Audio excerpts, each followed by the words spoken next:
Hello my dear students, स्वागत है आप लोग का आपके YouTube channel biology world by Dilip Pandey. आज का जो हम लोग का टॉपिक है वो है क्लास 12 के ह्यूमन रिप्रोडक्शन, जो क्लास चैप्टर नंबर 3 है, उसके कुछ कम्पिटिटिव ऑब्जेक्टिव क्वेश्चंस को देखते हैं यहाँ पर। तो पहला क्वेश्चन है, कह रहा है कि पोलर बॉडीज बनती है। पोलर बॉडीज जो होता है, जब हमेशा ध्यान रखिए कि ये जो है फीमेल में बनती है, और फीमेल में जो है ओवम डाइट नहीं बनता है, पहले जो है सेकेंडरी ओवोसाइट बनती है। चूँकि वह जो ओवम होता है वो अपने एनाफेजिक कंडीशन में उपस्थित होती है, वो एनाफेज को पार नहीं कर पाती है, तो इसीलिए वहाँ पर जो सेकेंडरी ओवोसाइट बनता है, जब फर्टिलाइजेशन होता है उसके बाद जो है जब स्पर्म उसके पास पहुँचता है, सेकेंडरी ओवोसाइट को फर्टिलाइज करता है, तब वो ओवम में कन्वर्ट होता है। तो जो पोलर बॉडी जो होता है वो सेकेंडरी ओवोसाइट बनने के दौरान ही बनता है। तरह हमारा जो पहला आंसर होगा वो पहले का डी ऑप्शन जो है वो राइट आंसर होगा। दूसरा क्वेश्चन देखते हैं, शशक मनुष्य और शशक मतलब खरगोश अन्य अपरा स्तनियों में के किस भाग में निषेचन होता है। तो ये हमेशा पता है कि जो निषेचन की प्रक्रिया होती है वो फैलोपियन ट्यूब में होती है, अर्थात यहाँ पर जो है हमारा ऑप्शन डी वाला ये राइट आंसर होगा। लेकिन अगर हम मनुष्यों में बात करें एकदम एक्यूरेट पॉइंट की, वैसे अगर मान लेते एम्पुला रखा लिखा है तब भी वो सही है, लेकिन अगर एकदम एक्यूरेट की बात करें तो उसको कहेंगे एम्पुलरी स्थमिक जंक्शन जो होता है वहाँ पर फर्टिलाइजेशन की प्रक्रिया होती है। तीसरा क्वेश्चन कह रहा है कि मानव में अंडाणु का निषेचन होता है। फिर वही बात आ गई, इसके पहले वाले जो क्वेश्चन था यानी कि फैलोपियन ट्यूब में होता है, यानी हमारा ऑप्शन डी। चौथा क्वेश्चन कह रहा है कि अंडोत्सर्ग के पश्चात पुटिकाओं के फटने के बाद बना भाग कहलाता है। तो जब भी अंडोत्सर्ग यानी ओव्यूलेशन के पश्चात जो उसके फॉलिकल्स होते हैं फट करके वो कार्पस ल्यूटियम का निर्माण करता है। ध्यान रखिए हमेशा वो कार्पस ल्यूटियम बनाता है जिससे कि प्रोजेस्टेरॉन नामक हार्मोन का स्राव होता है। तो हमारा राइट आंसर होगा चौथे का बी। पांचवा क्वेश्चन कह रहा है कि शुक्र जनन किसके द्वारा नियंत्रित होता है। शुक्र जनन किसके द्वारा नियंत्रित होता है। तो शुक्र जनन जो होता है वो पुटिकोदीपक हार्मोन्स या ल्यूटिनाइजिंग हार्मोन, टेस्टोस्टेरॉन हार्मोन्स, यानी कि पहला जो है फॉलिकल स्टिमुलेटिंग हार्मोन्स है, हिंदी इंग्लिश उसकी, second luteinizing hormone and third testosterone hormone. तो ये सभी जो होते हैं वो वहाँ पर स्पर्मेटोजेनेसिस की प्रक्रिया में भाग लेते हैं, अर्थात इसमें राइट आंसर ये सभी होगा। छठा क्वेश्चन देखते हैं। छठा क्वेश्चन कह रहा है कि बार्थोलिन ग्लैंड स्थित होता है। जो बार्थोलिन ग्रंथि होता है किस में स्थित होता है। तो बार्थोलिन जो ग्लैंड होता है वो ध्यान रहे हमेशा फीमेल में जो है उपस्थित होता है, और फीमेल में भी जो है जो उसके वेजाइना होता है वहाँ पर उसके दोनों ओर उपस्थित होता है। तो हमारा राइट आंसर जो होगा वो छठे का सी होगा। राइट आंसर मनुष्य में योनि के दोनों ओर उपस्थित होता है। सातवां क्वेश्चन करें कि प्रोजेस्टेरॉन स्रावित होते हैं। देखिए अभी हमने जस्ट अभी बताया कि जो कार्पस ल्यूटियम होता है उसी से प्रोजेस्टेरॉन का स्राव होता है, तो यहाँ पर ऑप्शन में दिया भी है कार्पस ल्यूटियम, अर्थात हमारा सातवें का डी ऑप्शन जो है वो राइट आंसर होगा। आठवां क्वेश्चन कह रहा है कि एग और स्पर्म का निर्माण प्रभावित होता है, यानी अंड एवं शुक्राणु का निर्माण प्रभावित होता है। तो यहाँ पर ध्यान रखिए जो फॉलिकल स्टिमुलेटिंग हार्मोन्स होता है उसके द्वारा ये जो प्रभावित होता है। तो आठवें का जो है वो यहाँ पर डी आंसर राइट होगा। नौवां क्वेश्चन कह रहा है कि सर्टोली कोशिकाएं, इसे हम नर्स सेल के नाम से भी जानते हैं या सस्टेंटेकुलर सेल के नाम से भी जानते हैं। तो सर्टोली सेल सहायक होता है। तो सर्टोली सेल जो होता है वो शुक्राणुओं के परिपक्वन में सहायक होता है, ठीक है, इसीलिए इसको नर्स सेल के नाम से भी जानते हैं क्योंकि यह जो है स्पर्म के परिपक्वन में भाग लेता है। इसके बाद जो है 10वां क्वेश्चन कह रहा है कि स्पर्म लाइसिन उपस्थित होता है। देखिए जो स्पर्म लाइसिन होता है वो सदैव एक्रोसोम में उपस्थित होता है। एक्रोसोम स्पर्म का जो टोपीनुमा भाग होता है उसको कहते हैं। तो यहाँ पर 10वें का बी जो है राइट आंसर होगा। 11वां क्वेश्चन कह रहा है कि स्तनियों में दुग्ध श्रावण संबंधित है। जो स्तनियों में अगर दुग्ध श्रावण की बात किया जाए तो स्तनियों में जो है जो प्रोलैक्टिन हार्मोन्स होते हैं उसके द्वारा होता है, संबंधित होता है। अतः हमारा राइट आंसर 11वें का सी राइट आंसर होगा, प्रोलैक्टिन हार्मोन्स या प्रोलैक्टिन केवल। बच्चे के जन्म के समय दुग्ध स्रावित दुग्ध कहलाता है। हमेशा ध्यान रखिए जो पहला पीला गाढ़ा दूध होता है वो बच्चों के लिए ज़्यादा जो है उसमें न्यूट्रिटिव पाए जाते हैं और उसको हम लोग कोलेस्ट्रम के नाम से जानते हैं, ध्यान रहे। तो यहाँ पर 12वें का डी जो है वो राइट आंसर होगा। 13वां क्वेश्चन कह रहा था कि भ्रूण की किस अवस्था से 3 जनन स्तरों का आलेख बनाया जाता है। भ्रूण की किस अवस्था से 3 जनन स्तरों का आलेख बनाया जाता है। तो ये ध्यान रखिए जो 3 जर्मिनल लेयर हैं, एक्टोडर्म, एंडोडर्म और मीजोडर्म, तो तो ये जो होता है जब गैस्ट्रुला बन जाता है तब जा करके यहाँ पर तीनों जनन स्तरों का निर्माण होता है। सबसे पहले मारूला आता है, पहले युग्मनज बनता है, फिर मारूला, फिर ब्लास्टुला, उसके बाद आता है गैस्ट्रुलावस्था। तो सबसे अंतिम में आता है गैस्ट्रुलावस्था और हमारा ये राइट आंसर भी होगा 13वें का सी गैस्ट्रुला। 14वां क्वेश्चन कह रहा है कि ब्लास्टोपोर पाया जाता है। 14वां कह रहा है ब्लास्टोपोर पाया तो हमेशा देखिए गैस्ट्रुला में पाया जाता है तथा आर्केंट्रान को ये ओपन करता है। तो 14वें का इसका राइट आंसर होगा सी जो है इसमें राइट आंसर होगा। 15वां क्वेश्चन कह रहा है कि शुक्राणु का विकास तथा परिपक्वन कहलाता है। शुक्राणु का विकास तथा परिपक्वन कहलाता है तो इसको कहते हैं स्पर्मेटोजेनेसिस यानी शुक्राणु जनन। शुक्राणु जनन इसको कहेंगे क्योंकि शुक्राणु के ही नाम क्या जो है बात हो रही है। तो 15वें का बी यहाँ पर राइट आंसर होगा। 16वां क्वेश्चन कह रहा है कि स्तनधारियों में कार्पस ल्यूटेम किस संघ का भाग है। तो कार्पस ल्यूटेम में से भी जस्ट इसके पहले बताया गया है कि वहाँ पर जो है कार्पस ल्यूटियम जो है ये फीमेल में उपस्थित होता है यानी अंडाशय का ये मुख्य भाग होता है, यानी बी ऑप्शन हमारा राइट आंसर होगा। 17वां क्वेश्चन कह रहा है कि लेडिक कोशिकाएं संबंधित होती है। हमेशा ध्यान रखिए लेडिक कोशिका हमेशा जो मेल में उपस्थित होता है। अब मेल में यहाँ पे कौन सा भाग पाया रहा है, चूंकि रिप्रोडक्टिव ऑर्गन्स पढ़े तो अंडाशय या शुक्रजन। अंडाशय फीमेल में होता है, शुक्रजन नलिकाएं जो होती हैं वो यहाँ पर मेल में होती है। तो लेडिक कोशिकाएं संबंधित होती हैं शुक्रजन नलिकाओं से, यानी कि हमारा राइट आंसर बी होगा। 18वां क्वेश्चन कर रहा है कि निम्न में से कौन सा तंत्र मध्य जनन स्तर से नहीं बनता है।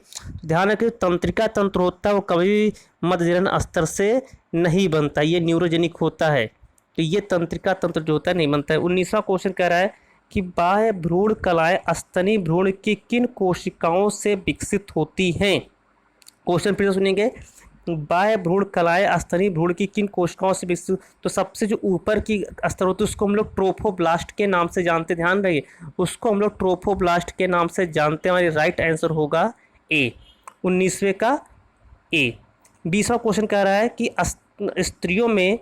स्त्रियों में मासिक चक्र की किस अवस्था में अंडोत्सर्ग होता है। तो ध्यान रखिए कि जब उसकी जो अतिवृद्धि प्रावस्था समाप्त होती है तब मासिक चक्र स्टार्ट होता है, यानी उसके पोस्ट जो ओव्यूलेशन होता है जब वो समाप्त होता है तब जा करके वहाँ पर फिर से अंडोत्सर्ग स्टार्ट होता है। तो यानी हमारा जो 20वें का डी ऑप्शन है अतिवृद्धि प्रावस्था के समाप्त होने के समय, तो ये हमारा राइट आंसर होता है। 21वां क्वेश्चन करा कि बिना निषेचन के अंडे में भ्रूण का विकास कहलाता है। अब माने तो बिना निषेचन के अगर अंडे से भ्रूण बन जाए तो उसको जो है हम लोग जो है यहाँ पर इस दशा को एपोगैमी शब्द यहाँ पर यूज करते हैं, ना कि अनिषेक जनन कहेंगे। ध्यान रहे यहाँ पर जो शब्द यूज होगा वो एपोगैमी शब्द यूज होगा। तो ये हमारा राइट आंसर एपोगैमी के बच्चे कंफ्यूजन होकर के अनिषेक जनन लगा देते हैं, वो गलत है। ठीक है, इसके बाद जो है 22वां क्वेश्चन करा कि स्पर्मियोजेनेसिस से क्या तात्पर्य है। स्पर्मियोजेनेसिस से क्या तात्पर्य, इसकी हम लोग बात किया जाए तो इसका एक ही काम है स्पर्मेटिड्स का स्पर्म में रूपांतरण होने की प्रक्रिया को स्पर्मियोजेनेसिस कहते हैं। तो 22वें का ए जो क्वेश्चन है ए ऑप्शन ये राइट आंसर होगा। 23वां क्वेश्चन करा कि वह रचना जो विकसित भ्रूण को प्लेसेंटा से जोड़ने का कार्य करता है। तो याद रखिए जो हम लोग का जो है अम्बिक्लाइनल जो कॉर्ड होता है यहाँ पर नाभि जिसको कहते हैं उससे जुड़ा होता है। तो हमारे इसलिए जब बच्चे होते हैं तो उनमें नाभि जो है वो काटा जाता है। तो ये जो है नाभि रज्जु, ये यहाँ पर राइट आंसर होगा। 24वां क्वेश्चन कहता है कि वह हार्मोन जो गर्भाशय को गर्भधारण करने एवं गर्भ के विकास के लिए तैयार करता है स्रावित होता है। तो ध्यान रहे अभी जस्ट मैंने बताया कि गर्भाशय गर्भधारण करने के लिए गर्भ के विकास के लिए तैयार करता है, तो उस हार्मोन का नाम प्रोजेस्टेरॉन होता है। ध्यान रहे प्रोजेस्टेरॉन का स्राव कार्पस ल्यूटियम से ही होता है, यानी हमारा 24वें का बी आंसर ये राइट आंसर होगा। 25वां क्वेश्चन करा कि यदि स्त्रियों एवं पुरुषों के जनदों की एक जनन कोशिका अर्धसूत्री विभाजन करना प्रारंभ करे तो उत्पन्न अंडाणु एवं शुक्राणु की संख्या का अनुपात होगा। तो ये हमेशा जो है 1:4 का रेशियो यहाँ पर होगा। फीमेल में 1 और पुरुषों में जो है यहाँ पर 4, यानी कि यहाँ पर 1:4 का रेशियो यहाँ पर होगा, यानी 25वें का सी ऑप्शन यहाँ पर राइट आंसर होगा। 26वां क्वेश्चन करा कि निम्न में से कौन सी संरचनाएं भ्रूणीय अंतःजनन स्तर से विकसित होगी। फिर क्वेश्चन सुनेंगे, निम्न में से कौन सी संरचनाएं भ्रूणीय अंतःजनन स्तर से विकसित होती हैं या विकसित होंगी। तो ध्यान रखिए इस पे जो अंतर्जन स्तर होता है उससे आहार नाल एवं जो श्वसन अंग होता है इसका डेवलपमेंट होता है, अर्थात हमारा राइट आंसर होगा 26वें का ए जो है राइट आंसर होगा।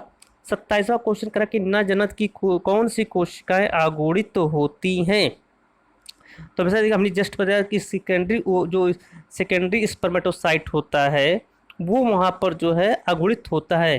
तो ये हमारे सेकेंडरी जो स्पर्मेटोसाइट है ये यहाँ पर हैप्लॉइड फॉर्म में उपस्थित होती है। 28वां क्वेश्चन कह रहा है कि निम्न में से किस में स्पर्मियोजेनेसिस होता है। निम्न में से किस में स्पर्मियोजेनेसिस होता है। तो 28वें का जो आंसर होगा जो स्पर्मेटिड्स होता है उस पर स्पर्मियोजेनेसिस की प्रक्रिया होती है। हमारा राइट आंसर होगा 28वें का ए जो है राइट आंसर होगा। 29वां क्वेश्चन कह रहा है यहाँ पर कि शुक्राणु में उपस्थित लाइटिक एंजाइम है। तो ये हमेशा ध्यान कि जो लाइटिक एंजाइम होता है इसको हम लोग लाइगेज के नाम से भी जो है जानते हैं। तो लाइगेज कह रहे हैं हाइलुरोनिडेज के नाम से जानते हैं। तो ये हमारा 29वें का जो है ये डी आंसर सही होगा। लाइगेज जो होता है जो डीएनए खंडों को जोड़ने का काम करता है, ध्यान रखिए। तो 29वें का डी को जो ऑप्शन है वो सही रहेगा, हाइलुरोनिडेज एंजाइम इसका नाम रहता है। 30वां क्वेश्चन कह रहा है कि मानव वृषण में यानी टेस्टिस में सर्टोली कोशिकाएं, अभी हमने बताया नर सेल या सस्टेंटिकुलर सेल, पोषण का कार्य करती हैं। इसके अतिरिक्त इनसे स्रावित हार्मोन हैं। तो ध्यान रखिए इनसे स्रावित हार्मोन बड़ा इंपॉर्टेंट टॉपिक है ये। तो इसमें जो इसके स्रावित जो हार्मोन्स है उसका नाम है इनहिबिलिन। ये इनहिबिलिन इससे हार्मोन स्रावित होता है। ध्यान रखिए ये 29वें का डी जो है ऑप्शन राइट इनहिबिलिन होता है। 31वां क्वेश्चन कह रहा है कि मासिक धर्म का प्रारंभ स्त्रियों में कहलाता है।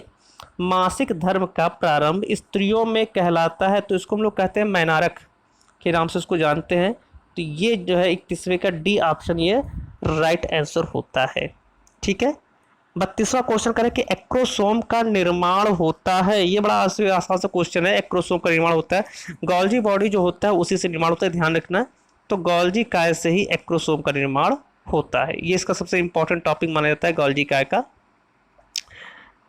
33वां क्वेश्चन कह रहा है कि 4 प्राथमिक शुक्र कोशिका यानी प्राइमरी स्पर्मेटोसाइट्स में कितने शुक्राणु यानी स्पर्म का निर्माण होता है। तो यहाँ देखिए कि 4 कह रहा है तो 4 चौक 16 आ जाएगा। 1 से 4 होगा तो 4 से कुल मिलाकर के 16 होगा, अर्थात 33वें का जो है राइट आंसर सी अर्थात 16 होगा। 34वां क्वेश्चन कह रहा है कि अंडाणु जनन के दौरान वे रचनाएं जो अंडे से अलग होती हैं। अंडाणु जनन के दौरान वे रचनाएं जो अंडे से अलग होती है तो उसको हम लोग कहते हैं पोलर बॉडी, उसको कहते हैं। 34वें का ए ऑप्शन यानी पोलर बॉडी यहाँ पर राइट आंसर होगा। 35वां क्वेश्चन कह रहा है कि यकृत एवं अग्न्याशय का निर्माण किस भ्रूणीय जनन स्तर से होता है। क्वेश्चन ध्यान से सुनेंगे। यकृत तथा अग्न्याशय का निर्माण किस भ्रूणीय जनन स्तर से होता है। तो फिर ध्यान रखिए इसको इसका निर्माण होता है एंडोडर्मिक लेयर से होता है, अर्थात हमारा राइट आंसर 35वें का डी जो है वो राइट आंसर होगा। 36वां क्वेश्चन तंत्रिका तंत्र विकसित होता है। तंत्रिका तंत्र, अभी हमने कहा कि तंत्रिका तंत्र की बात करें तो यहाँ पर तंत्रिका तंत्र जो होता है बाह्य जनन स्तर से विकसित होता है। ध्यान रखिए बाह्य जनन स्तर से विकसित होता है तो उसको यानी एक्टोडर्म लेयर से विकसित होता है। तो इसको कहते हैं 36वें का सी जो है वो हमारा राइट आंसर होगा। 37वां क्वेश्चन कह रहा है कि अंडाशय से निकलते समय एक मानव अंड यानी कि जो एग होता है एक मानव अंड में होता है। तो हमेशा देखिए हमेशा जो एग सेल होता है वो हैप्लॉइड होता है। तो उसमें हमेशा जो एक एक्स क्रोमोसोम होता है। 37वें का सी ऑप्शन यहाँ पर राइट आंसर होगा। 38वां क्वेश्चन कह रहा है, वैसे भी जान लीजिए कि जो एग होता है उसमें केवल एक्स क्रोमोसोम ही पाया जाता है। ठीक है।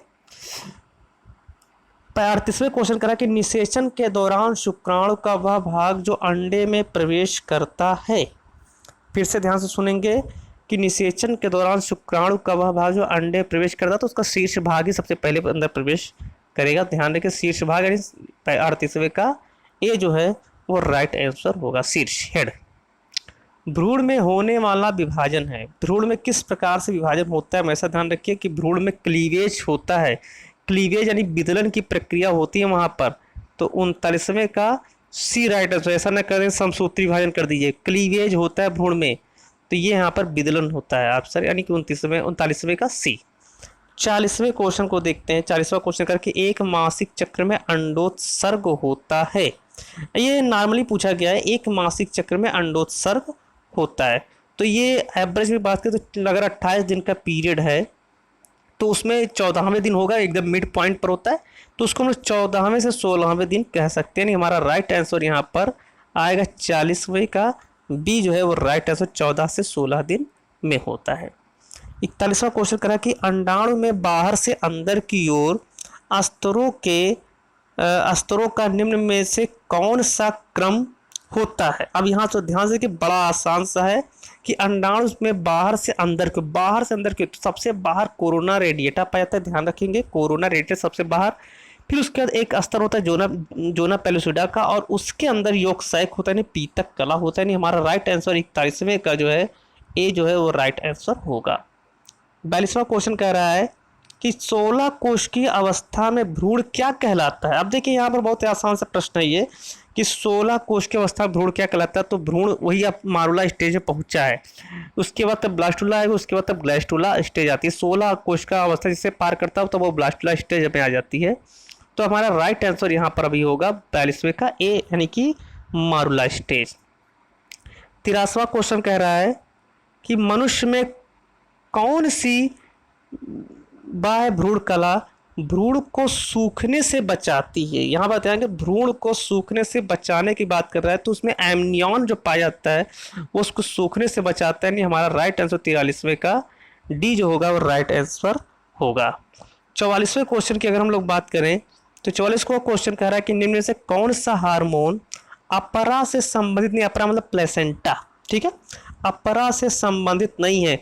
तो ह्यूमन कोरियोनिक गोनेडोट्रोपिन ये संबंधित है, एस्ट्रोजन भी संबंधित होता है, प्रोजेस्टेरॉन भी संबंधित है, प्रोलैक्टिन है, क्योंकि प्रोलैक्टिन हार्मोन जो होता है तब तक जब बच्चा जो शिशु जो है बाहर आ जाता है गर्भ के तब वो एक्टिव होता है। इसलिए हमारा राइट आंसर यहाँ पर होगा जो है 44वें का बी, जो हमारा राइट आंसर प्रोलैक्टिन होगा।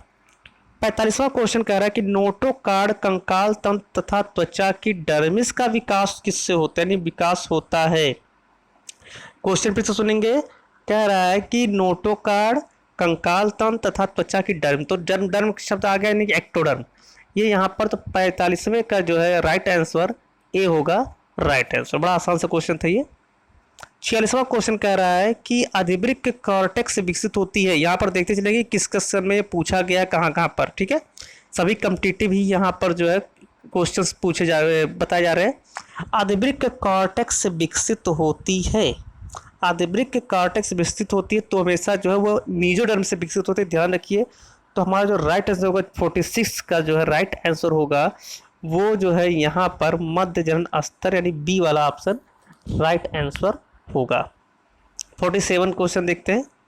निम्न में से कौन शुक्राणुओं का पोषण प्रदान करता है। अभी जस्ट इसके पहले भी कई बार आ चुका है, सर्टोली सेल हम उसको कह भी चुके हैं, या नर्स सेल के नाम से जानते हैं, या सस्टेंटिकुलर सेल कहते हैं। तो 47वें का सी जो होगा वो राइट आंसर होगा। 48वां क्वेश्चन कह रहा है कि निम्न में से कौन सी बाह्य भ्रूण कला स्वभाव से उत्सर्गी है। अब यहाँ पर देखें क्वेश्चन है कि निम्न में से कौन सी बाह्य भ्रूण कला स्वभाव से उत्सर्गी होती है। तो ये 48 का जो क्वेश्चन है इसका जो आंसर होगा वो यहाँ पर होगा एलेंटाइज जो होता है ये यहाँ पर उत्सर्गी नेचर का होता है। तो ये हमारा 48वें का बी ऑप्शन राइट आंसर होगा। 49वां क्वेश्चन कह रहा है कि कार्पस ल्यूटियम स्रावित करता है। अभी जैसे इसके पहले भी कई बार आ चुका है क्वेश्चन। तो कार्पस ल्यूटियम जो होता है प्रोजेस्टेरॉन का स्राव करता है। इससे ध्यान है कि इसको हम प्रेगनेंसी हार्मोन्स के नाम से भी जानते हैं। तो 49वें का ए जो होता है ये राइट आंसर है, इसको प्रेगनेंसी हार्मोन भी कहते हैं, ध्यान रहे। 50वां क्वेश्चन का इनमें से कौन सी रचना भ्रूणीय बाह्य जनन स्तर से विकसित होती है। निम्न में से कौन सी रचना भ्रूणीय बाह्य जनन स्तर से विकसित होती है। तो इसमें जो मस्तिष्क होता है वो बाह्य जनन स्तर से विकसित होता है, अर्थात हमारा जो राइट आंसर होगा वो 50वें का जो है सी राइट आंसर होगा। 51वां क्वेश्चन कह रहा है कि विकासशील भ्रूण की गति तथा उसके ऊपर बालों का उत्पन्न होना गर्भाधारण के किस महीने में होता है। वो किस महीने में होता है, तो ध्यान रखिए 5वें महीने में पूरी प्रक्रिया होती है। तो 51 बहुत इंपॉर्टेंट है क्वेश्चन, 51वें का जो है बी राइट आंसर, 5वें महीने में जो है बाल उत्पन्न होता है। 52वां क्वेश्चन, मनुष्य के प्राथमिक स्पर्मेटोसाइट में ऑटोसोम गुणसूत्रों की संख्या होती है। तो इसे ध्यान रखिए, ऑटोसोमल की पूछ रहा है तो वहां पर गुणसूत्रों की संख्या वहां पर होगी 52 का बी यानी कि 44 होगा। तो ये हमारा राइट आंसर होगा। प्राथमिक स्पर्मेटोसाइट पूछा है, सेकेंडरी पूछता तो 22 होती, ठीक है। यहाँ पर प्राथमिक स्पर्मेटोसाइट पूछा इसलिए यहाँ पर हमारा आंसर होगा वो होगा 44। फिर आते हैं 53, एंडोमेट्रियम पाई जाती है। तो एंडोमेट्रियम से जा करके जो होता है गर्भ, वो जा करके जो भ्रूण होता है वो जा करके उससे चिपकता है, ट्रोफोब्लास्ट स्तर से जाकर के चिपकता है। तो यहाँ पर एंडोमेट्रियम कहाँ पर पाई जाएगी, वो फीमेल में उपस्थित होगी। तो ये होती है यूटेरस यानी कि गर्भाशय में उपस्थित होती है। तो ये 53 का सी हमारा राइट आंसर होगा। 54वां क्वेश्चन कह रहा है कि अंडाणु शुक्राणु को निम्नलिखित में से किस भाग पर ग्रहण करता है। फिर ध्यान रखिए, अंडाणु शुक्राणु को निम्नलिखित में से किस भाग पर ग्रहण करता है। तो ये हमेशा सक्रिय ध्रुव पर जो है, ये एक्टिव जो पोलर साइट होता है वहां पर जो है जाकर के उसको ग्रहण करता नहीं। हमारा 54 का एक क्वेश्चन जो है वो राइट आंसर होगा। 55वां क्वेश्चन करें, गैस्ट्रुलेशन हेतु सर्वाधिक उपयुक्त परिभाषा है। तो ये यहाँ पर गैस्ट्रुलेशन हेतु सर्वाधिक उपयुक्त परिभाषा है कि यह एक प्रक्रिया है जिसमें, तो यहाँ पर देखिए कोशिका अपनी निश्चित स्थिति प्राप्त करने हेतु गति करती हैं। ये यहाँ पर सबसे अधिक उपयुक्त परिभाषा लग रहा है। तो ये हमारा राइट आंसर 55 का डी होगा। 56 क्वेश्चन, विदलन के संदर्भ में सत्य कथन है, विदलन मतलब क्लीवेज, ठीक है, के संदर्भ में। तो ये क्या करता है कि कोशिका के आकार को क्या कर देता है, घटा देता है। ध्यान रखिए, कोशिका का आकार घटाता है। क्यों? क्योंकि जो कोई उस साइज होती है, उस साइज उतनी ही रहती है 0.1 mm ही, भले उसमें विभाजन होता है, इसलिए कोशिका उसमें छोटी होती जाती रहती है। तो कोशिकाओं के जो आकार होता है घटाने का काम करता है। 56 का बी हमारा राइट आंसर होगा। 57वां क्वेश्चन कहा कि अंडे में योग की मात्रा एवं वितरण में परिवर्तन प्रभावित करेगा। 57वां क्वेश्चन कह रहा है कि अंडे में योग यानी पीत की मात्रा एवं वितरण में परिवर्तन प्रभावित करेगा। क्या करेगा? जब विदलन का जो स्वरूप होगा वो उसको प्रभावित निश्चित रूप से करेगा। तो यहाँ पर हमारा राइट आंसर होगा वो 57 का जो है राइट आंसर होगा यहाँ पर विदलन का स्वरूप। 58वां क्वेश्चन करा कि स्तनधारियों के अंडाशय का कौन सा भाग अंडोत्सर्ग के पश्चात अंतःस्रावी ग्रंथि की भांति कार्य करता है। तो यहाँ पर हमारा राइट आंसर होगा यहाँ पर कार्पस ल्यूटियम, क्योंकि ये हार्मोन का स्राव कर रहा है। ठीक एंडोक्राइन ग्लैंड, जैसे एंडोक्राइन ग्लैंड से हार्मोन का स्राव होता है, तो कार्पस ल्यूटियम से चूंकि प्रोजेस्टेरॉन नामक हार्मोन स्रावित होता है, तो ये एंडोक्राइन की पार्ट जो है भांति कार्य करता है। तो कार्पस ल्यूटियम हमारा राइट आंसर होगा। बड़ा इंपॉर्टेंट आता है, CPMT में 2012 में आया भैया है। 59 क्वेश्चन, मानव शुक्राणु के किस भाग में एंजाइम पाए जाते हैं। तो मानव शुक्राणु के किस भाग में एंजाइम पाए, तो उसका एक्रोसोम होता है, वहां पर एंजाइम उपस्थित होता है। तो हमारा राइट आंसर जो है 59वें का डी होगा। 60वां क्वेश्चन देखते हैं, एक्रोसोम की अनुपस्थिति में शुक्राणु। अब देखिए यहाँ पर क्वेश्चन करें, एक्रोसोम की अनुपस्थिति में शुक्राणु क्या होगा, अंडभेदन नहीं कर सकेगा, क्योंकि अगर उसके बाद एक्रोसोम नहीं है तो वहां पर एंजाइम नहीं तो उसको जाके जो उसके कोरोना रेडिएटा है उसको भेद नहीं पाएगा। नहीं, हमारा राइट आंसर यहाँ पर होगा कि अंडभेदन नहीं कर सकेगा। 60वें का सी क्वेश्चन। 61वां क्वेश्चन करा कि मेंस्ट्रुअल फ्लो यानी ऋतुस्राव किसकी कमी से होता है, मतलब बहुत ज्यादा होने लगे, तो मेंस्ट्रुअल फ्लो किसकी कमी से होता है। तो इसमें हमारा राइट आंसर होगा प्रोजेस्टेरॉन की कमी से होता है। 61वें का ए क्वेश्चन राइट आंसर। 62वां क्वेश्चन का निम्न में से कौन सा कार्य अपरा का नहीं है। निम्न में से कौन सा कार्य अपरा का नहीं है। तो यहाँ पर हम देखेंगे जो 62वां क्वेश्चन है, इसका जो राइट आंसर होगा वो होगा प्रसव के समय ऑक्सीटोसिन का स्राव करता है। ये प्लेसेंटा का कार्य नहीं होता, ध्यान रखिए। तो 62वें का सी ऑप्शन जो होता है वो राइट आंसर रहता है। 63वां क्वेश्चन देखते हैं, मानव नर में जनन और मूत्र प्रणाली की सामान्य वाहिका है। तो ये पता है कि मूत्र मार्ग, इसको नाम से भी इसको जानते हैं, तो उसको कहते हैं मूत्र मार्ग यानी कि 63 का ए ऑप्शन सही है। 64 क्वेश्चन कर रहा है कि स्तनी में कार्पस ल्यूटियम का मुख्य कार्य निम्नलिखित का स्राव करना है। अभी जस्ट इसके पहले कई बार ये क्वेश्चन रिपीट किया है, तो यहाँ पर प्रोजेस्ट्रॉन जो है ये यहाँ पर राइट आंसर होगा। 64 का यहाँ पर बी ऑप्शन राइट आंसर होगा। इसके बाद आते हैं 65, एक सामान्य गर्भवती स्त्री में गोनाडोट्रोपिन की सही सक्रियता का वर्णन करने वाले विकल्प का चयन कीजिए। तो एफएसएच और एलएच के उच्च स्तरधारण एंडोमेट्रियम के स्फुरण का उद्दीपन ये गलत है। एफएसएच और एलएच के उच्च स्तरधारण भ्रूण के अंतरोपण को सुविधाजनक बनाना ये भी नहीं सही है। वो ह्यूमन कोरियोनिक गोनाडोट्रोपिन का उच्च स्तर एंड्रोजन एंड प्रोजेस्टेरोन के संश्लेषण का उद्दीपन करता है, और ह्यूमन गोनाडोट्रोपिन का उच्च स्तर एंडोमेट्रियम के स्फुरण का उद्दीपन करता है। तो यहाँ पर ये सी जो ऑप्शन है ये राइट आंसर होगा।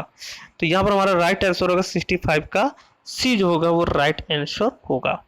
66 क्वेश्चन देखते हैं, निम्नलिखित में से क्या प्राइमेट्स के आतर चक्र की जो मेंस्ट्रुअल साइकिल है आतर चक्र से संबंधित नहीं है। तो पीत अंड अवस्था जो होता है वो इससे संबंधित नहीं है। हमारा 66 का डी ऑप्शन राइट आंसर होगा। 67 कह रहा है कि सेमिनल द्रव यानी सेमिनल फ्लूइड में शुक्राणुओं की अनुपस्थिति कहलाती है, यानी इसको हम कहेंगे एजोस्पर्मिया के नाम से इसको जानते हैं। बड़ा अच्छा टर्म दिया गया एजोस्पर्मिया। तो ये ऑप्शन इसका राइट आंसर होगा। 67 का बी ऑप्शन जो है राइट आंसर होगा। 68 देखते हैं, जन्म के से पूर्व रोग लक्षण तकनीकी एमनियोसेंटेसिस में विकसित होते भ्रूण में गुणसूत्र तथा आनुवंशिक विकारों की जांच के लिए किसका प्रयोग किया जाता है। तो ये यहाँ पर हमारा राइट आंसर होगा। ए और सी दोनों इसमें ऑप्शन जो राइट आंसर है। तो ये हमारा 68 का जो है डी ऑप्शन यानी ए और सी, यानी कि एमनियोटिक फ्लूइड और एमनियोटिक फ्लूइड उपस्थित कुछ भ्रूणीय कोशिकाओं का यहाँ पर प्रयोग किया जाता है। तो ये हमारा राइट आंसर होगा डी। तो 68 का डी।